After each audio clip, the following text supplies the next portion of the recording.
Before WTO, we were producing 97% of the total consumption. We were importing only 3%, but now we are importing 47%. It's a result of the flow from outside. Όταν οι τιμές των τροφίμων εκτοξεύθηκαν στα ύψη, η Ινδία, όπως και άλλες χώρες, περιόρισαν τις εξαγωγές για να ταΐσουν τους ανθρώπους τους. Our first responsibility is to our own people. So if the prices within the country tend to go up, we will take all measures to ensure that there is stability of prices within the country. So we very correctly put a ban on the export of rice for some time so that the prices here stabilize. Αυτό όμως προκάλεσε την οργή του Παγκόσμιου Οργανισμού Εμπορίου, που κατηγόρησε τη χώρα ότι προκαλεί ζημιά στην ελεύθερη αγορά. No, I thought it was an utterly illogical decision.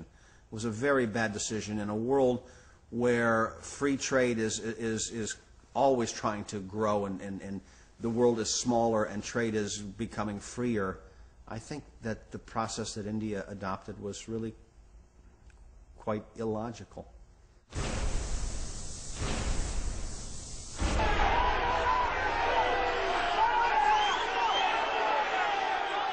Ο κύριος Λεσπινάζ τζογάρει με το φαγητό.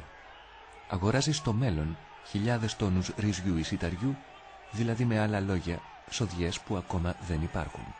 You're not trading the actual cash physical grain, you're trading promises for grain to be delivered a month or 6 months or 12 months or 18 months in the future. So you might be trading grain that actually exists, but you might just as well more often be trading grain that doesn't even exist yet. So you're trading promises, and you trade them back and forth. And if you make a promise to buy at a certain price at a certain time, you can cancel that by selling that same contract back into the market. And that's what happens with most contracts. They're never actually delivered upon. They're traded back and forth, and they cancel each other out.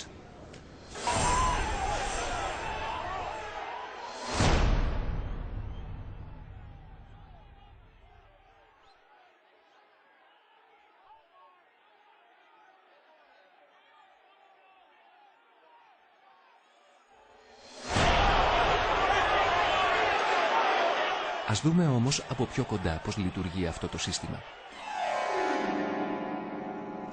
Πρώτα χρειαζόμαστε έναν παραγωγό σιταριού, για παράδειγμα. Μετά χρειαζόμαστε έναν αγοραστή. Ο παραγωγός και ο αγοραστής συμφωνούν ότι ο ένας θα πουλήσει και ο άλλος θα αγοράσει μια συγκεκριμένη ποσότητα στάρι σε μια συγκεκριμένη τιμή και ότι το εμπόρευμα θα παραδοθεί σε ένα χρόνο, ας πούμε, από τώρα. Γι' αυτό υπογράφουν ένα συμβόλαιο. Τα προθεσμιακά συμβόλαια, όπως λέγονται, διασφαλίζουν τους παραγωγούς και τους αγοραστές έναντι του ρίσκου, όπως οι κακές καιρικές συνθήκες και οι απότομες μεταβολές των τιμών. If you're a farmer, you're afraid the prices are going to fall. You can lock in the price months ahead of when you harvest by selling here and get rid of the risk. You can do the same if you're a food buyer, a processor like General Mills or Kellogg's or Post, and you can lock in the price of the grain months ahead of when you actually need to buy it, so that when you actually do go buy it, if prices are much higher, you've got it bought already at a much lower price. Ωστόσο τα συμβόλαια δεν παραμένουν αδρανή. Οι κερδοσκόποι τα αγοράζουν και τα πουλούν και μπορεί ένα συμβόλαιο να αλλάξει δεκάδες χέρια μέχρι τη λήξη του. Αγοράζουν για παράδειγμα συμβόλαια για στάρι σε μια χαμηλή τιμή. Εάν η τιμή του σιταριού ανέβει, έχουν κερδίσει. We're transferring risk. The whole purpose of the exchange is to transfer risk from people that have it, like farmers, and don't want it, to people like myself, speculators, that take the risk, because if you take a risk and you're right, you make money. Of course, if you're wrong, you lose money. Από το 2006 όμως και μετά, μεγάλα ψάρια εμφανίστηκαν στο χρηματιστήριο σιτηρών του Σικάγο.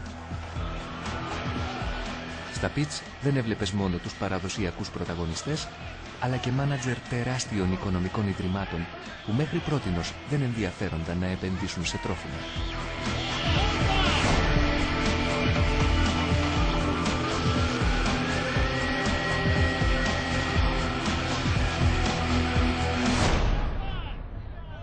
Two years ago, the financial markets, which had been very greedy in lending money for mortgages in the United States, lost on the mortgage market.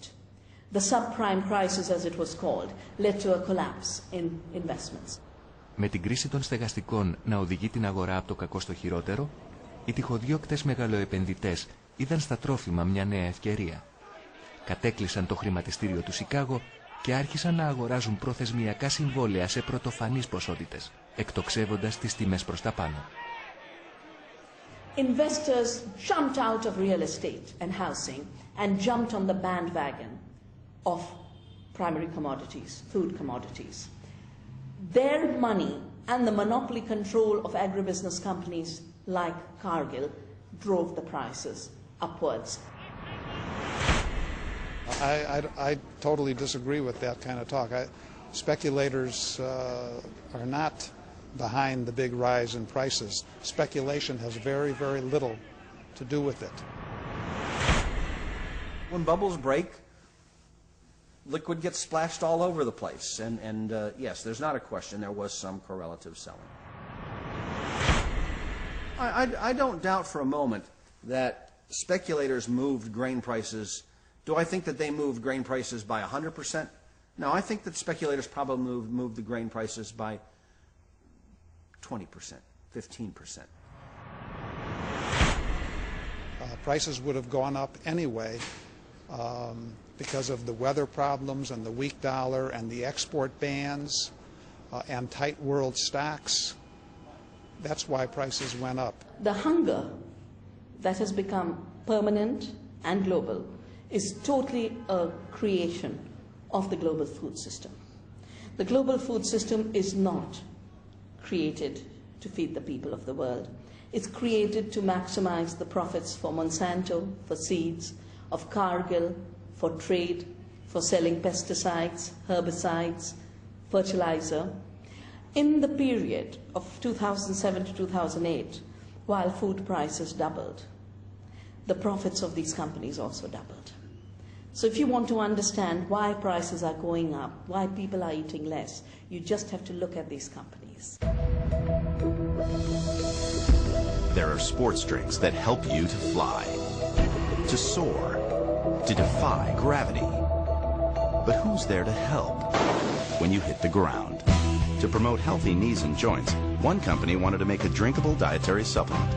They turned to Cargill, where scientists created a good-tasting liquid form of key ingredients, resulting in a solution for healthy joints that's easy to swallow. This is how Cargill works with customers.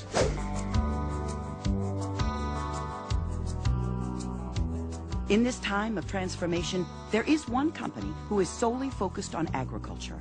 One company whose success depends on yours. One company staking its future on the future of agriculture. That company is Monsanto. 95% of all genetically engineered seeds sold today is controlled by Monsanto. Monsanto is buying up every seed company of the world. Cargill controls about 70% of staple food trade in the world, and they would like to control 100%. And they would like a situation where the prayer that says, "Give us this day our daily bread," is a prayer not to God the Creator, but is a prayer to Cargill and Monsanto. Η αμερικάνικη Monsanto είναι σήμερα η μεγαλύτερη εταιρεία γενετικά τροποποιημένων σπόρων στον κόσμο. Ξεκίνησε ως μια μικρή εταιρεία χημικών, για να φτάσει τις δεκαετίες του 60 και του 70 να γίνει ένας από τους παρασκευαστές του περιβόητου Orange Agent, του δηλητηρίου που χρησιμοποιήθηκε στον πόλεμο του Βιετνάμ, ερημώνοντας τεράστιες περιοχές, προκαλώντας καρκίνους και τερατογενέσεις που μαστίζουν τον πληθυσμό μέχρι σήμερα. Το 2002 η εταιρεία πήρε άδεια από την Ινδική κυβέρνηση να διοχετεύσει στην αγορά έναν μεταλλαγμένο σπόρο βαμβακιού. Το βαμβάκι BT, που έχει εμπλουτιστεί γενετικά στο εργαστήριο με έναν βάκυλο, ικανό να σκοτώνει τα παράσιτα που απειλούν το φυτό.